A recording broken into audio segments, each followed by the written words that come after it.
Good afternoon. I'm Karen Donfried, the president of the German Marshall Fund of the United States. I'm delighted to have all of you here today, and it is my distinct honor to welcome Jean-Yves Le Drian, France's Minister of Defense. Minister Le Drian, Ambassador Arrault, General Palomeros, Mrs. Le Drian, and dear Philippe Herrera, it's wonderful to have all of you here at GMF. I want to encourage anyone who uses social media to tweet. You're not hearing anything? Je parle un peu français, mais ce n'est pas très bien.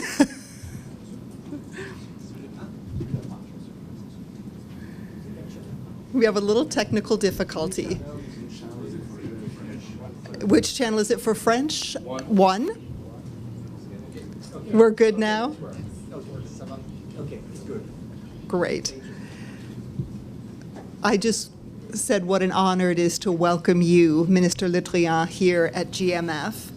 And I was encouraging everyone to tweet and post about this event using the hashtag GMF Security.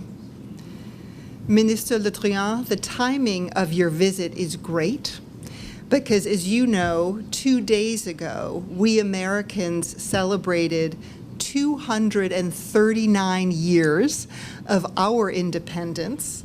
It was a hard-fought independence, which you and France very much helped us to attain. So certainly we at GMF gave a little toast to France on Saturday night. That French-American defense partnership has continued ever since, with the United States standing side by side with France during the First and Second World Wars and during the Cold War. That partnership continues to this day, with the United States and France confronting new challenges in the Middle East and North Africa. Minister Le Drian has led France's military through a period of intense engagement around the world, from Mali and the Sahel, where France has more than 3,000 troops deployed, and where France is working together with other European allies and with the United States to limit the spread of violent extremism, to the Middle East, where France is one of our most important partners in the campaign against ISIS, flying combat missions, and even deploying the de Gaulle aircraft carrier earlier this year, to France's security challenges at home, where right now over 10,000 French troops are deployed domestically to help secure key sites in the wake of the Charlie Hebdo attack. We were reminded just 10 days ago about how present that terrorist threat remains with the attack on the US-owned gas factory outside Lyon. Sometimes all of this can be overlooked here in Washington, which is why we are so glad to have the minister here today. During my time at the National Intelligence Council and the National Security Council, I had a front row seat on Franco-US cooperation. And I know I also speak for my GMF colleague, Derek Chalet, who served under Secretaries of Defense Panetta and Hagel, in saying that Minister Le Drian is seen in Washington as one of our go-to partners, someone from whom we always get an important insight, a new idea, and most important, someone willing to go out and take risks and do the hard work. Under his leadership, the Franco-American Defense Partnership has only become closer and more robust. Thank you for that, Mr. Minister. This afternoon, the Minister will offer opening remarks, and then Kevin Barron will moderate a discussion with the Minister before opening up to your questions.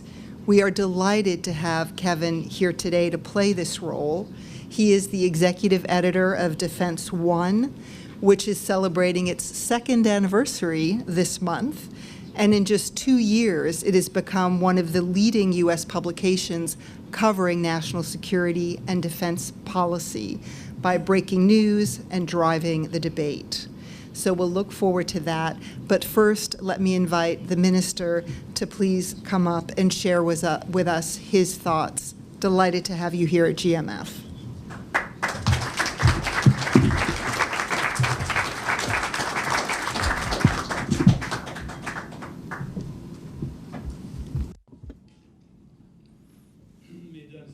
Ladies and gentlemen, dear friends, dear Karen Donfried, Mr. Ambassador, first allow me to tell you how pleased I am to be here with you and today to have been invited here to the German Marshall Fund. I know, dear Karen, that this institution is absolutely essential in the landscape of American reflection. It is, in particular, the very sign of vitality and the wealth of the transatlantic links. That's why I'm more particularly happy to be able to meet you today in order to discuss the future of the cooperation in terms of security and defense between France and the United States. Both our countries are linked through a community of destiny since the very birth of your own nation. And as you mentioned yourself 2 days ago, I was in New York City in order to celebrate your National 4th of July. And at this occasion, Hermione, which is an exact replica of the frigate that brought Marquis de Lafayette to support your struggle against in order for independence, it was a great symbol, and especially it sailed just in front of the Statue of Liberty. So this friendship and solidarity link, sometimes not always very smooth, has always held through when we both affronted trials today, because our role is essential, facing all the challenges and the threats of a world that is always less stable and less previsible. We have to strengthen our cooperation. It's my conviction, and it is also my ambition. Ever since I have been nominated as minister in 2012, I have noticed that the international situation has deteriorated, that both risks and threats have increased. All these dangers, of course, are not all new. Our white paper on security and national defense in 2013 had already mentioned them, but their size, their gravity, and their simultaneity, I think, surprised all of us. And today, we are facing 3 major challenges. The first challenge are the threats that have been amplified by globalization, to start with jihadist terrorism. Terrorism that I would say of second generation after the bin Laden generation. The terrorist organization named ISIS, which calls itself Islamic State, little by little has conquered a whole swath of territories both in Iraq and in Syria. Its ambition is to constitute a terrorist state in that region that already is so fragile and not stable. It installed a regime of terror. Its victims are whole populations. And through its macabre propaganda, it wants the world to be witness of barbarian acts. So therefore, it is also a battle in the field of communication that is being played there. And it is just as crucial as the military battle.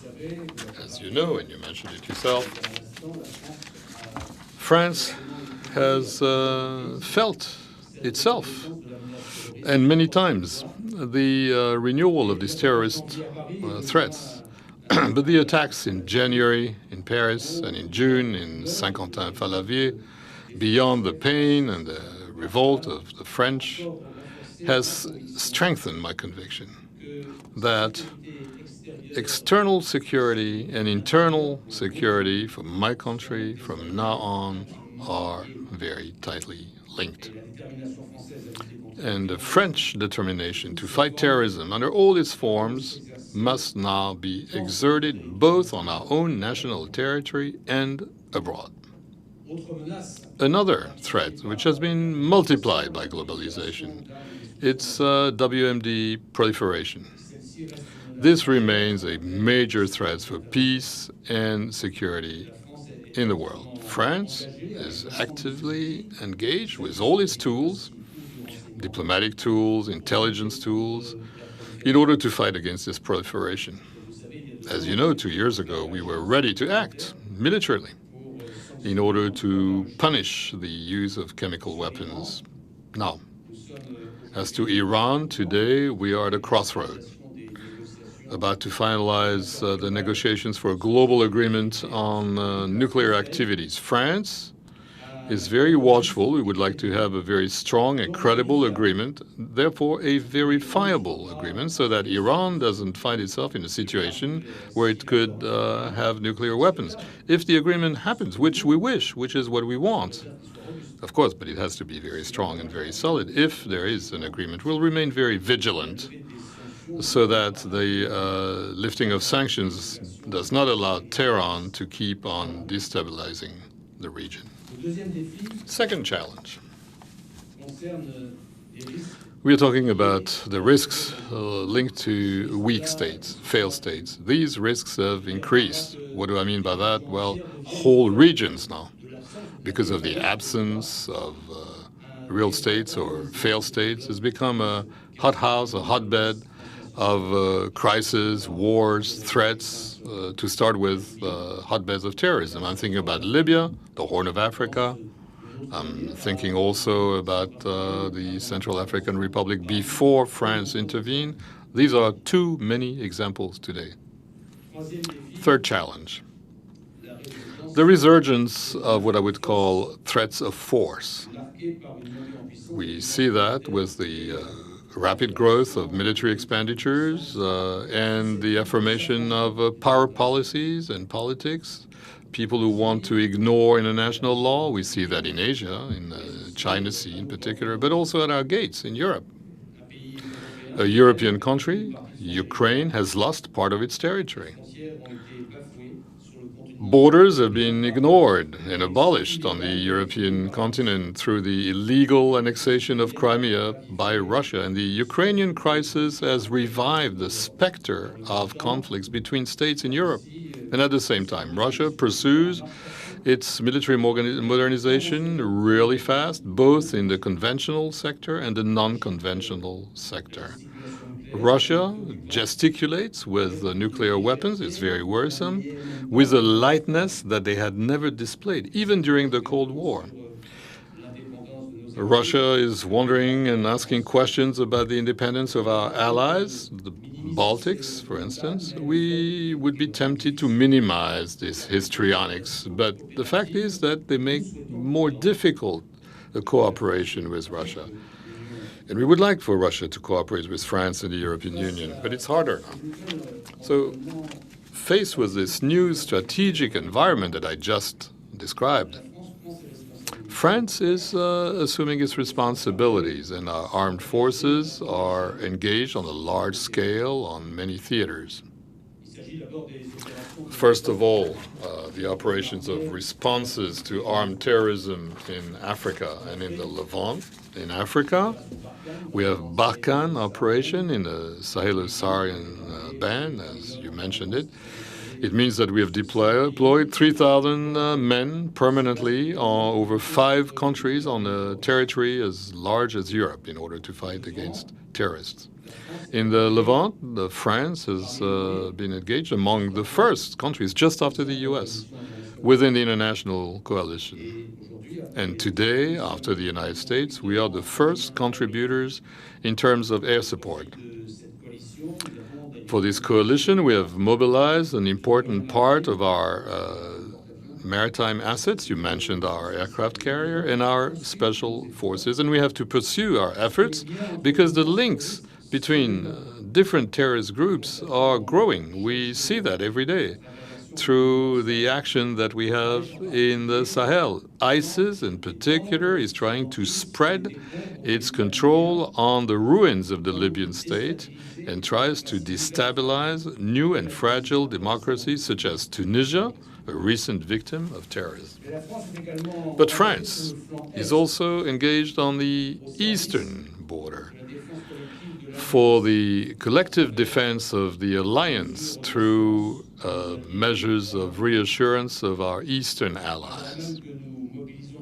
As we are mobilizing on the national territory between 7,000 and 10,000 soldiers since the attacks of January, we keep on fulfilling fully our commitments towards our NATO allies, because to us, Article 5 is a commitment of all allies for all allies. And it's important to repeat it again in this time of crisis. We are supplying assets in all the components, sea, air, and land. Our AWACS planes patrol, our frigates have taken part in the common efforts in order to gather intelligence and to be ready to intervene for allies that were threatened. Last spring, for the first time, I was present. We also deployed heavy tanks and infantry in Poland. In 2016, as in 2014, once again, we will be the air police in the Baltic states. And in 2014, about 5,000 troops participated on the eastern border into these reinsurance measures. NATO remains the guarantor of security on the whole territory of European allies. France supports fully its action on its eastern border, and France will participate in the future Rapid Reaction Force. We'll take our turn in 2022. The Atlantic Alliance, our alliance, must remain flexible enough in order to face all challenges, and we're going to defend that flexibility during the next Warsaw Summit in 2016. Finally, the French army, the French military, has also been mobilized in order to avoid humanitarian catastrophes that would not be acceptable. In the Central African Republic, by putting ourselves between the different fighting groups, the French military, which now is being rejoined by the European Union and the UN, has allowed to come back, maybe not to a totally normal state of things, but at least there is more stability, and the state is back, especially in Bangui, even if this process is still very fragile, and even if some parts of the territory of the CAR are still the theater of fighting. In Guinea, also, the French military managed to stop the Ebola epidemic. So, faced with this complex international environment, faced with these many, many threats, we, the United States and France, have to remain in total solidarity and unite our efforts in terms of defense and security. The very tight relationship, defense relationship, that is very old between France and the United States is a solid pillar on which we can lean. Our cooperation is always rich, but yet it has really strengthened since 2013. The French intervention in the Sahel, Operation Serval first, then Operation Barkhane, has always benefited from your support in key sectors. On our side, we have also been present in the Levant. We were there from the outset in the coalition, and we even offered our aircraft carrier, Charles de Gaulle, at the beginning of the year. Both our military are getting closer, which is the proof that we both have the same evaluation and we share the same assessment of the threats. And actually, we have no difference in terms of strategic interests, and I'm convinced that we will not have any differences as to our strategic interests. On the other hand, of course, and that's normal, we can have different priorities. the threats that are around Europe first threaten the Europeans. It might not be always a priority for Washington, which doesn't want to be on the front on some theaters, for instance, in the Sahel. And this is quite normal. This is a very understandable attitude. Washington doesn't want to and cannot do absolutely everything in terms of international security. This is the very reason why we have a mutual interest in the Europeans strengthening their own defense. Europeans and the United States must be able to count on strong allies that are capable of answering challenges through national commitments within EU missions or in ad hoc coalitions. I'm deeply convinced that the United States can only win if they maintain and develop autonomous capacities in Europe, and also they are they have an interest in maintaining a strong defense industry in Europe. The will of a country to invest in defense is linked directly to its feeling of having a security tool that is at the service of a strategic vision that is its own.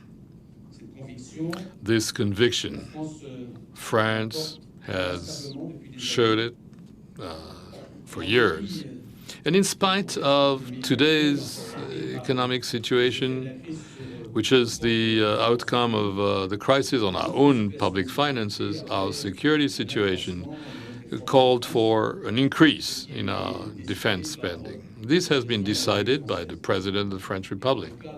And in what we are calling the modernization of the military budget, he has decided to reduce the decrease of troops, which had started, and on the other hand, he has increased the military budget of almost 4 billion euros for the 2015-2019 period. So there is really an awareness, a new awareness, and this awareness is collective. France is not isolated. 17 other countries in the alliance are thinking now of increasing the defense budget.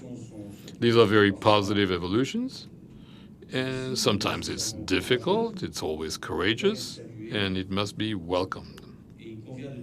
And we must say that any European ally who spends most in terms of defense contributes to the strengthening of our common security. That's the reason why we are supporting with you the commitment taken by the allies in the last Newport summit. The goal was 2% of GDP for defense, and out of this 2%, 20% for investment and research. This is our commitment. And this is also the commitment of our military budget. We have almost reached 2% of GDP. And in Newport, we said it was over 10 years, but we're almost there. And we are way beyond the 20% goal. I said it earlier. We may have different priorities. But far from weakening us, these differences, on the contrary, allow us to be complementary in crisis management. And this pragmatic approach that we must promote, because it allows us to defend our interests that are common to us within a partnership that is tighter and tighter. You can be pragmatic and still be ambitious. We must be ambitious, and especially in order to strengthen even more the complementarity between our forces. And I'm thinking about zones, about areas where our countries have a permanent military presence. It's very often unknown, but it's the case in Asia-Pacific. It's an interesting zone for the United States, but it's also a zone of interest for France, since we have citizens. We have over 1 million French people in the Indian Ocean and the Pacific Ocean. And beyond Europe, France is one of the rare European countries that is not just restricting its action in proximity. Our action is all over the globe, including the Asia-Pacific area. And on this very topic, for us, freedom of navigation and respect of international law is not an abstract principle. These are the conditions of our action. And this is why our airplanes and our ships on a daily basis ensure the security of the area with other countries such as Australia, Malaysia, or Japan. We have to be audacious, bold. We also, in the same line of thought, we have to contribute to the deepening of our cooperation in sectors that are new challenges for our military. I'm thinking about cyber defense, but also I'm thinking about the spatial area. Both are the locus of a discrete cooperation, but an essential cooperation, and where we have made a lot of progress in the last few years. So as you can see, the future of Franco-American relations is rich with opportunities. For myself, I will continue to work for its strengthening, and after my very fruitful discussion with my colleague Ashton Carter, I measure how much we're all sharing this ambition, and I'm certain that both our countries will want to turn it into concrete results. Thank you for your attention, and now I'm ready to answer questions.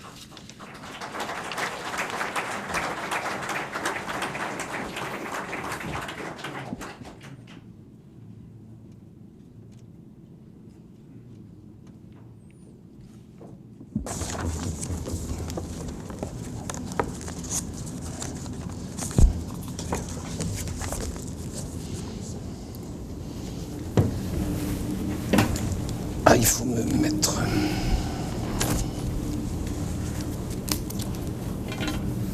Monsieur le Minister, thank you very much for those remarks, and thank you to the German Marshall Fund. I am Kevin Barron, Executive Editor of Defense One, and I'm pleased and honored and thrilled to be here for our quick Q&A session. We'll have a few questions ourselves, and then I'll turn to the audience, and I hope that your questions are far more informed and interesting and direct and brief than mine are when we get to them. So be thinking in your minds. We'll let the minister get his translation on. The good and the bad with simultaneous translation is it happens at the same time. We don't have to wait and lose time with the translation. The bad part is then we have to do a little bit of off and on to hear each other. If you'll forgive us. I want to start with today's news because that's what I do for a living. I'm a newsman. And this morning the minister met with Secretary Carter, and right away there was a Washington Post story where Secretary Carter, whether he intended to or not, said that there was now going to be an increase of military and intelligence sharing between the U.S. and France. So I had to ask the minister if there's anything more he can say about what that is or why that's needed, and what changes, whatever he can say publicly. Sur le renseignement, on ne peut pas dire beaucoup de choses. As to intelligence, you can say a whole lot in public. What happened this morning in my meeting with Ashton Carter on this precise point is progress in the fluidity of our relations in terms of intelligence, and especially intelligence on operation theaters where we are both actors. This was a wish I had made for quite a while, and today we are in the implementation phase, and I'm happy because it's a mark of mutual trust. And this will, I'm sure, give positive results. So it's a great progress. And of course, I can't go any beyond this statement. To the Middle East, the war on terrorism specifically, or just generically across the spectrum?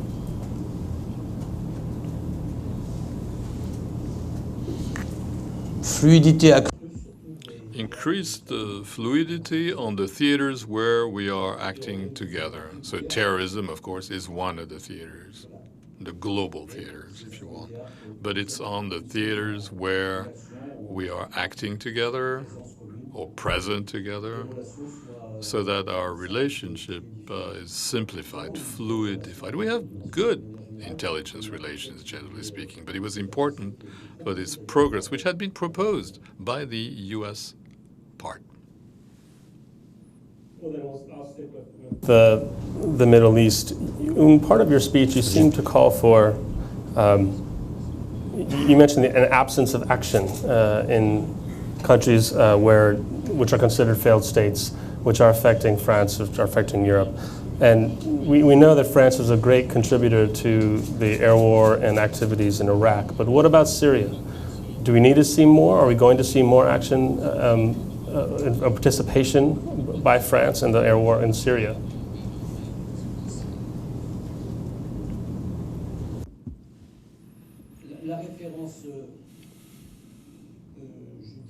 The reference I was using for failed state was not about Syria. And first I'm going to talk to you about it. I was talking about Libya. And I'm saying, and I'm going to repeat it, and I said it last time I came here in Washington. You were a witness of it. You heard me. The situation in Libya, as far as I'm concerned, is my main obsession. Why? We had felt it. We had very concretely felt it coming. When the terrorist groups that had attempted to seize Mali as a hostage and to turn Mali into a terrorist state, and they had started. After they took Tombouctou, you could see the way they were about to manage this country and to rule. And after Operation Serval, that was the name back then, which we won. We won it since we stopped the advance of terrorism. We allowed democracy to come back. But we saw then that there were circuits, there were networks, there was like a freeway, if you want, a corridor of trafficking, which existed in the north of Mali, in the north of Niger, in the north of Chad, and which landed in Libya, where the terrorists would find the opportunity to buy. It was an arms bazaar, and they would traffic anything, including drugs. This is a warning. This is a warning that I brought here, saying that Libya was becoming a thief's den and a terrorist den. And I said also back then that at one point we should be more worried about the arrival of ISIS in Libya. It wasn't there yet when I said that. Now they are. They are in Libya. So what happened? Through the fight that our forces are leading with our allies, under diverse modes, including American support, great logistic support, financial support, we were able to eradicate the progression of terrorist groups. Now they're on their back foot. But what I call the terrorist den is much larger than the south of Libya today.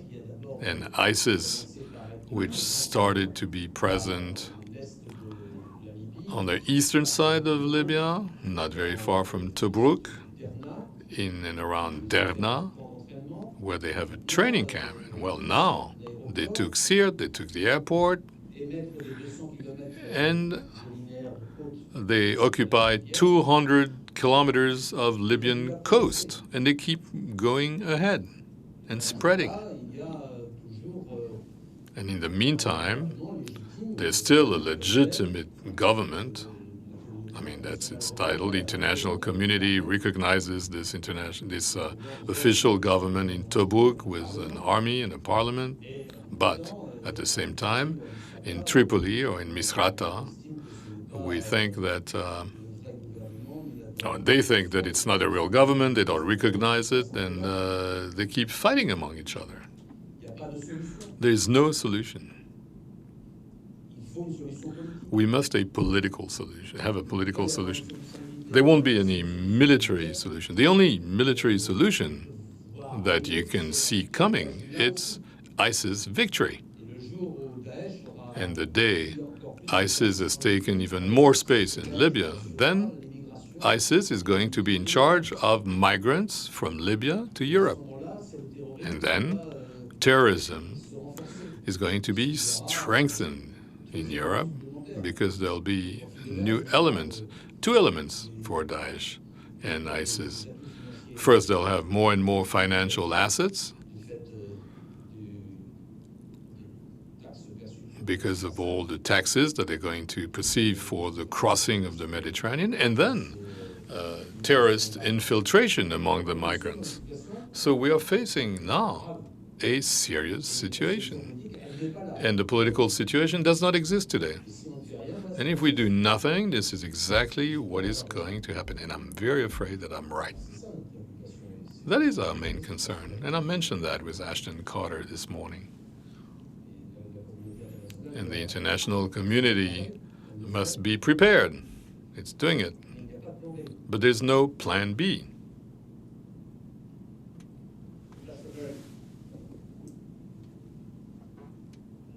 Grim prospect if there's no solution but ISIS victory. No, there has to be something that you want. And I asked about Syria, but you mentioned Libya. But talk about both, about the difference of what's important to France versus what might be important to Washington.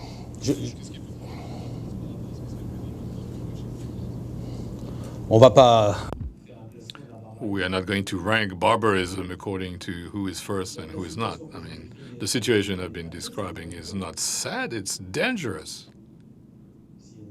If it were only sad or grim.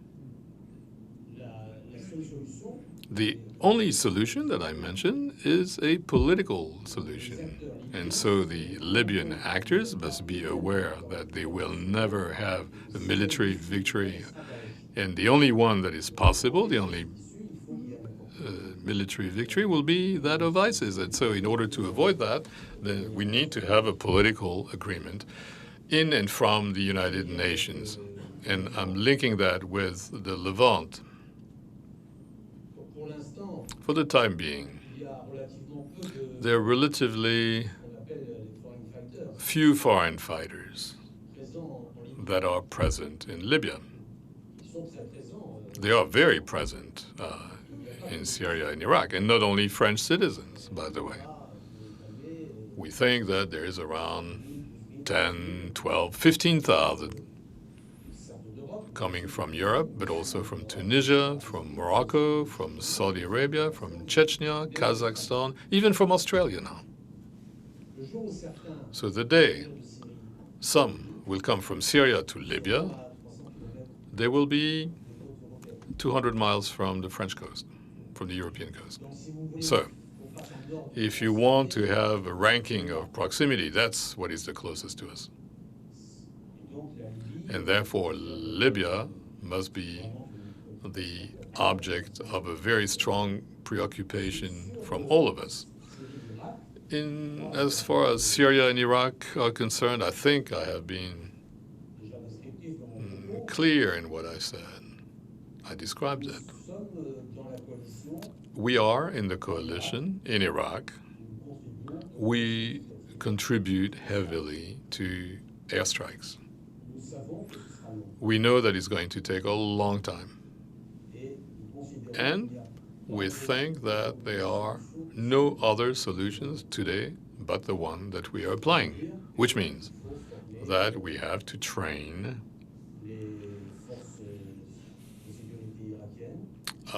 Iraqi military, contribute to the training of the Peshmerga,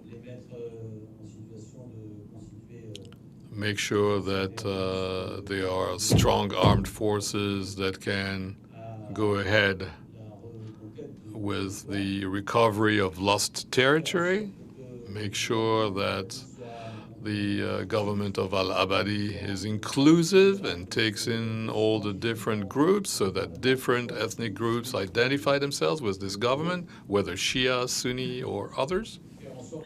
Make sure that the land recovery is as diversified also in the military origin of the different soldiers. This is going to take a lot of time. We share our efforts. We are not in Syria, but we are very active in Iraq.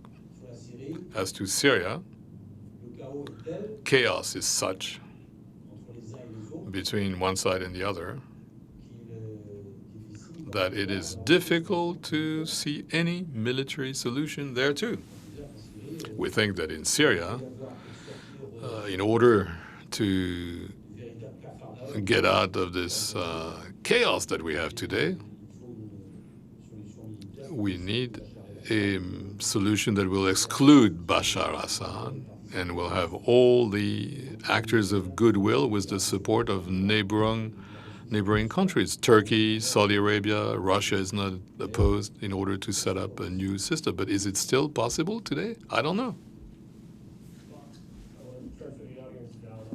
While we were here, President Obama is at the Pentagon and made remarks where he has renewed his call for Assad to go and repeated that ISIS, the campaign against ISIS will take a long time. So perhaps next year when you're back, as I'm sure you will still be the defense minister, we can ask more questions about that. But for now, let's turn to the audience, please. And we have a series of questions here. So I'll start right here with this gentleman, and we'll work our way back.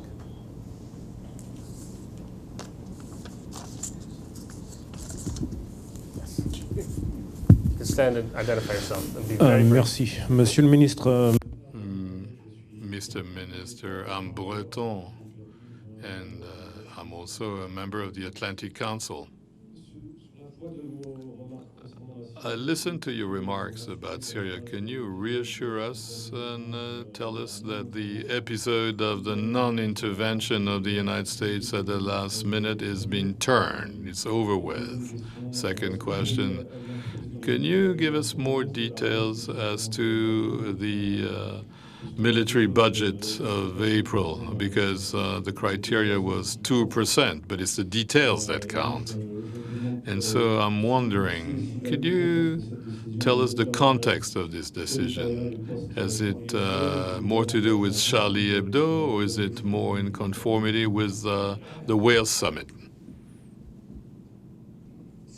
Quand on s'appelle Erwan Lagadec, I see your name is Erwan Lagadec. You can't hide. I know you're from Brittany. This is a private joke between us Bretons for the French people. For people who have not understood, this is a first name and a last name of a particular region of France, and I'm from there too myself. And Mr. Lagadec is from the same area of France as I am. In terms of your question on the non-intervention at the end of August 2013 in Syria, I think history is never closed. The page is never, ever closed. A decision was taken. It is still there. And the fact that we are allies, and we are allies, doesn't prevent us from speaking frankly. We're sorry that it happened. We keep being sorry for that. But life goes on. And the fact that we are allies goes on too. That's all I can say about this. Now,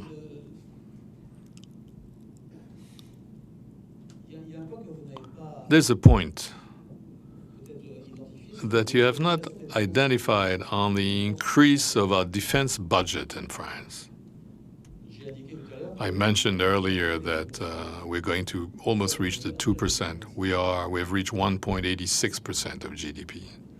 We are not at 2% yet. Others are much farther from 2% than we are. I'm not going to rank countries, but our commitment has been assumed by all our countries, so now we have to wait. But it's happening faster than what we thought. Why? It's because it's accelerating.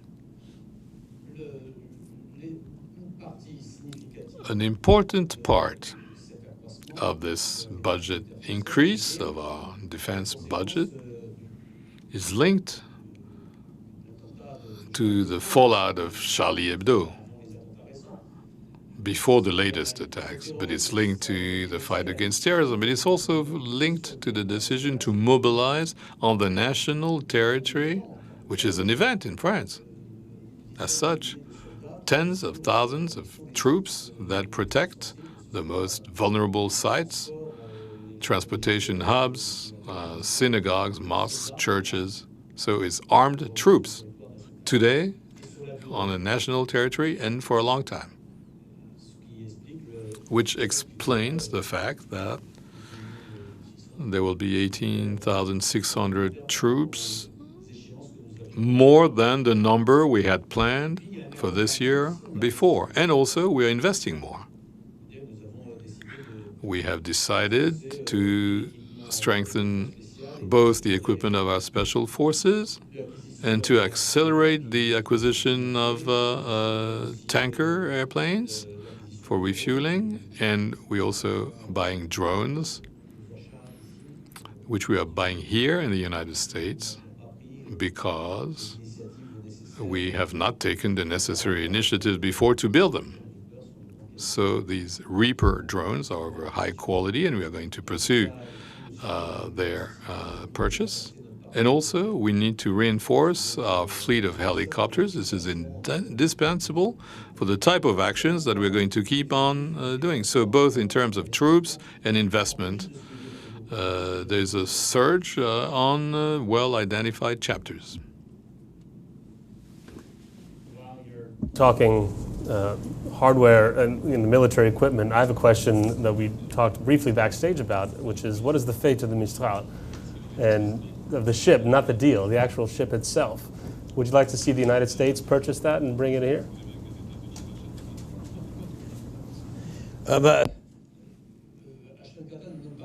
Ashton Carter didn't say that he wanted to buy them earlier when I saw him. The last time I came here in Washington, I think we can be frank here.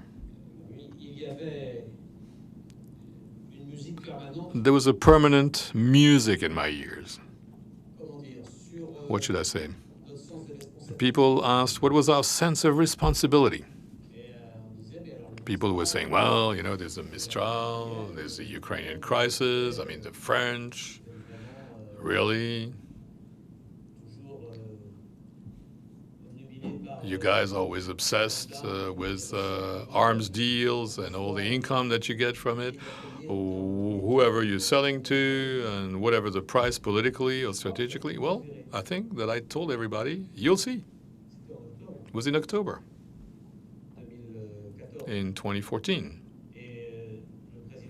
And the president took the right decisions. Now, nobody's talking about the Mistral, but it's still costing us 1.2 billion euros in a French economic situation, which is difficult. But this is a strategic choice. It was the courageous choice to make. We didn't hesitate. We took that risk. So the final decision has not yet been taken since this statement of President Hollande in November 2014, where he was saying the conditions are not there yet for us to deliver these ships. One was ready, the other one is not completely ready too, so now we have both. But the conditions are still not there for delivering them. That's all I could say in public. But we are assuming our own responsibilities. They would end up in American ports.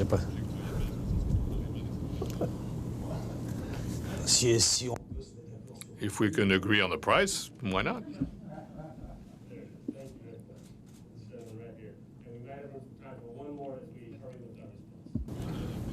And our question. Hi, Idris Ali from Reuters. In the recent past, France has been more vocal about some of the issues coming up in the Iran negotiations. Are you at all concerned that 15 or 20 years down the road, Iran could have the potential to become a nuclear state? And sort of how is that playing out in France?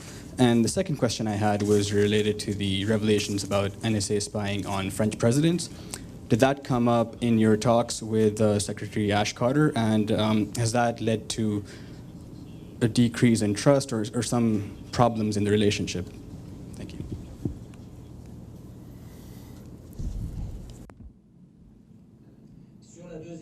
As to your second question, they talked about it.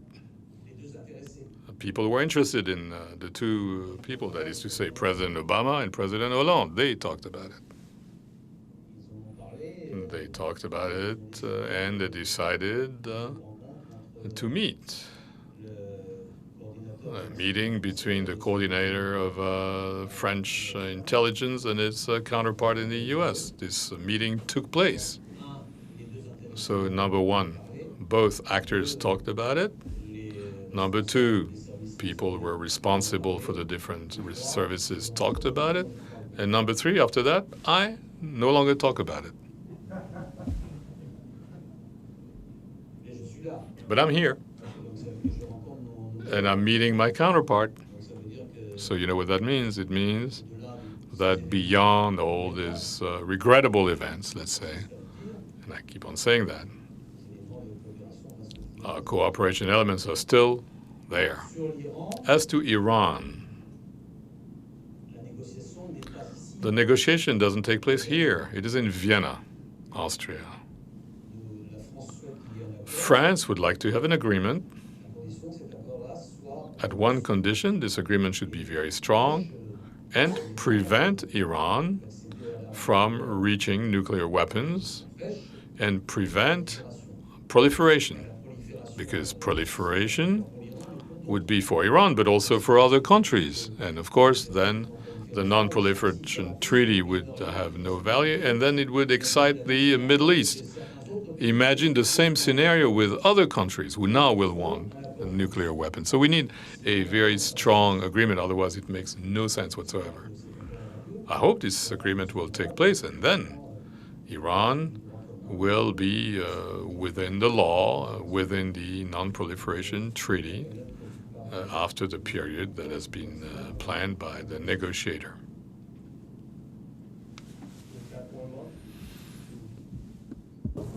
One shot. One short one. Yes. This woman in the right here in the middle has had her hand up from the beginning. Thank you so much for your discussions. At George Washington University, formerly of the United States State Department, or the pleasure of working. Je parle en français ou en l'autre. Ah bah allez-y en français, parce que We'll start in English.